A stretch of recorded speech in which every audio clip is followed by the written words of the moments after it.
So you want to go to special operations selection.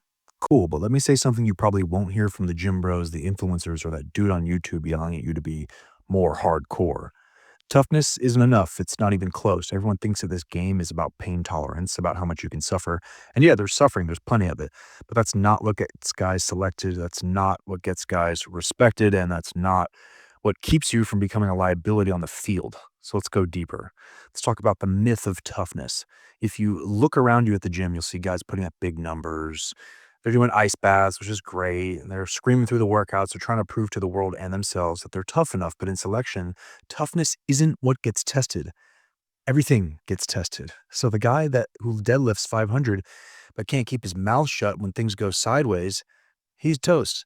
The guy who can run a sub 6-minute mile but cracks the moment he's not the best guy in the room or doesn't understand a tactics concept, gone.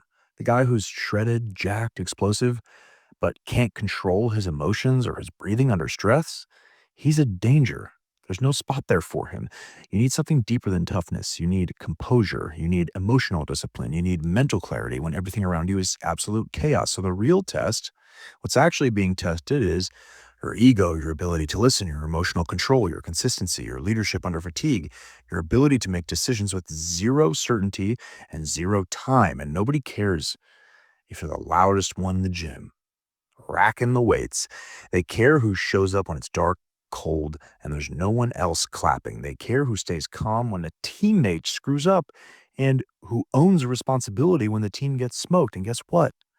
Those aren't physical traits. They're not built with a barbell. They're built with intense, intentional exposure to stress and honest reflection and mental training. So what actually makes you dangerous? Truly dangerous in this game, it's not how much pain they can take. It's how calm they can stay while taking it. While others are flinching, they're scanning. While others are raging, they're recalculating. While others are spiraling, they're staying in control. That's what builds trust. That's who gets the nod. And that's who leads when the cadre aren't watching. You don't just need pain tolerance. You need inner stillness, because once fatigue hits, that's all you have left. You don't have your biceps, not your lifting PRs, just your state. So we're going to stop training like a gym rat.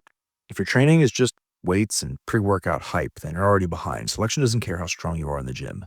You need to start training under fatigue, maybe with a team, in chaos, in silence, with feedback, without feedback, in boredom, in the discomfort that you didn't plan for. Start facing yourself in training. Start reflecting, because that's what you're going to face when you go into a course like a special operations selection.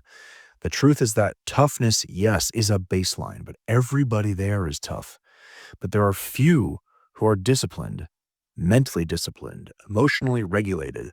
Very few can lead without yelling, getting frustrated. They can grind without the validation needed, and they can execute under pressure. Those are the men who make it. So yeah, get tough, stay tough, but also get quiet, be able to listen to your mind, be able to listen to the thoughts and the words of others, get clear, get calm, get calculated. That's who's dangerous. And then you are dangerous.